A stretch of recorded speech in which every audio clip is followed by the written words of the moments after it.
Good morning, and good afternoon, fellow Liberians at home and abroad. Welcome to the third edition of Liberia Rising. I am Sam-Abel Gbinsay. Where does your greatest motivation come from? I want to ask you that question this morning. Where does your greatest motivation come from? You see, it's so important if your greatest motivation doesn't come from within, but you depend on motivation from outside, from within the environment and the society, I can guarantee you that your chances of success, if not limited, there will be no chance at all. Because society by itself is a hostile environment in which you live. Society is not going to be sympathetic to your cause.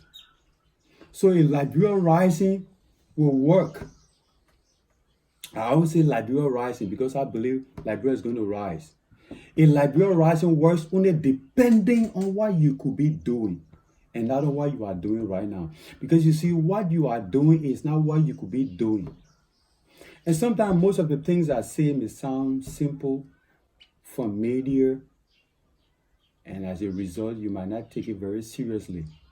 But these are profound principles of life that I've not come to learn them through the walls of high school or college or university or whatever, but I've come to learn them through the laboratories of life, and they come at a cost. They are not cheap. So I want to speak passionately today to the nobodies, the ordinaries of society. These include the bank tellers, the teachers, the drivers, the motorbike boys, the motorbike riders, like we call them motorbike boys or pimping riders, the cashier, the street vendors, the shoe shine boys, the petty trailers, and the list goes on. I want to speak to you passionately what you could be doing. Ask yourself this morning, this afternoon, what could I be doing? Because what you are doing is not what you could be doing. Because what you are doing right now is only the limit that society has placed on you. You can only be a bank teller. You can only be a street vendor. You can only be a motorbike rider. You can only be a cashier. You can only be a classroom teacher. You can only be a nurse. That's a lie. What you are doing is not what you could be doing. Because you see, greatness and leadership is strapped inside of you. Greatness and leadership is not somewhere in the future where one day you're going to stumble upon it. It is strapped inside of you. That's why the more than 7 billion people on the face of the earth, with more than 7 billion people on the face of the earth, no two persons have the same fingerprints. Even identical twins don't have the same fingerprints. Identical twins they don't have. Can you imagine? They have the same DNA, the same inherited characteristics from parents to offspring, but they don't have the same fingerprints. And medical science can explain that. It will shock you. There's only one place we can find, you see, and only it is the answer to that. Why identical twins, in fact, don't even have the same fingerprints? The answer to that question is found in ancient Jewish wisdom and teaching that has its foundation in Genesis 1 verse 27, where God created man in his own image and likeness. It is God's creative imagination in you that gave you a unique fingerprint. That's why the reason why a person writes the way he writes is depending on his or her fingerprint. Because it's depending on, it's depending on how you think. Rather, the reason why you write certain way, the reason why you draw certain things, is the reason why you see from a certain perspective is depending on your imagination, God's creative imagination that's in you. So you see, your fingerprints reflect your imagination. Your fingerprints, those who are artists, they do drawing. Their drawing reflect their imagination. Your decision reflect your imagination. Your thoughts reflect your imagination. Your leadership success or failure reflect your imagination. That's your fingerprint. That's your fingerprint. When you are in leadership or when you do anything or whatever service you render, it reflects your imagination, and that's your fingerprint. So it's God's created imagination that gave us our unique fingerprint. But I'll talk about the power of imagination in a later series. But today, I just want to take this time to talk to you passionately about what you could be doing. Because it will take your imagination to realize that what I am doing right now is not what I could be doing. So let's see what the world's all-time bestseller says. the ancient but yet current book, 1 Samuel 16, verse 7. But the Lord said to Samuel, don't judge by his appearance or height, for I have rejected him. The Lord doesn't see the way you see them. People judge by outward appearance, but the Lord looks at their heart. People judge by the outward appearance. So powerful and profound. In the same way, all 7 of Jesse's sons were presented to Samuel, but Samuel said to Jesse, the Lord had not chosen any of these. Then Samuel asked, are these all the sons you have? And he said, there is still the youngest. Jesse replied, but he is out in the field watching the sheep and goats. See how they categorize David. 7 sons. He comes to have a feast. At the instruction of the prophet Jesse, and David is not included. There's no imagination. There's no thought about him. There's no even recognition. And all the sons of Jesse passed before Samuel. He said, man looks at the outside, but God sees the heart. And then I believe, and even Jesse feels disappointed. All the grown-up guys, Aminadab and his brother Eliab, they might have been to Bethlehem High School. They might have been the Casanova of the village. And, gone to Bethlehem Best Military Academy. That's why they're serving Saul's army. And they got all the credentials. But he said the Lord has not chosen them. Then he said, but he said they've got a little one reluctantly. He's taking care of the sheep and the goats. And they have to keep him there, just to keep him busy. And Samuel says, send for him at once. We will not sit down to eat until he arrives. We will not sit down to eat until he arrives. And those of you who are Christians and Bible believers, familiar with the Old Testament, you know the rest of the story. David is anointed king. But here is my point. Here is the point that I want to dwell on. David is anointed king. To fast forward, David is brought before Saul in chapter 16. Verse 21. So David went to Saul and began serving him. And Saul made David his armor bearer. Saul makes David his armor bearer. But see what happened. Family limited David to a shepherd boy. The father didn't see beyond shepherding David. But all the years in that transitional period, Israel's greatest king was trapped inside of that shepherd boy. I'm telling you, what you are doing is not what you could be doing. You could be a bank teller right now. You could be a motorbike rider. You could be a classroom teacher, a nurse, a receptionist, a secretary to somebody. You could be a street vendor. You could be a money exchanger. But it's not what you could be doing. That great thing, that great achievement, that great invention, that great leadership is trapped inside of you. Nobody's going to give it to you on a silver platter. Society is not sympathetic to your cause either. Society wants you fail.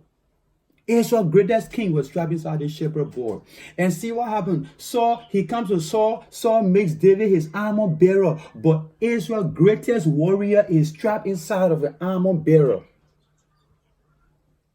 But something inside him always told him, this is not where you belong. And Saul will be shocked when you go to chapter 17 of 1 Samuel, when David killed Goliath. And Saul asks his army general, Abner, he said, whose son is this lad? But this guy's your armor bearer. And he said, I don't know. And he said, go and find out.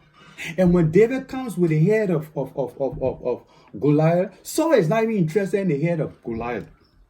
He asks David, whose son are you? He said, I'm the son of Jesse, your servant. But I bear your armor bearer. I play the harp for you. No, it's not that. Now, when you don't understand the context here, you think that the Bible is contradicting. No, Saul sees. I don't see an armor bearer. I see a mighty warrior. I didn't know I had this mighty warrior with me, and Goliath had been intimidating us. You see, that's the problem with this nation. That's the problem Liberia is facing. Some of the people that should be solution to our problem are the people we despise. I have seen our nation. One of the things is that we become a breeding ground for corruption, for dishonest people.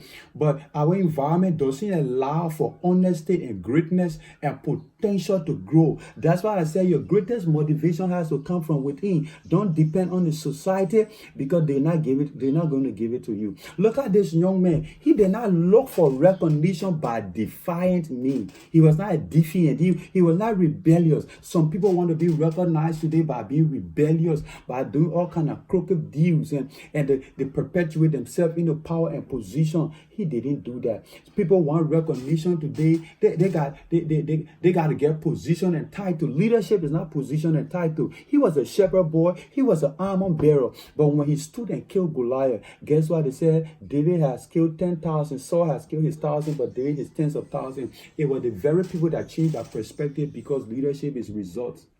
I want to challenge you today that what you're doing is not what you could be doing.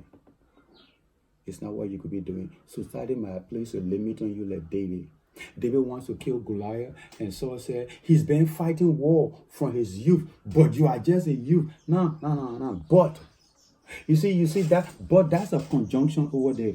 Now, some conjunction like David and Paul, they are traffic light green. They gave you the go ahead to go. Some conjunction like because. And he did it because they are traffic light yellow. They gave you the warning. But the conjunction but is a slag hammer red. Means stop. But you just said this guy have been a man of war from his youth. But I got, you want me to be 50 before I start leadership?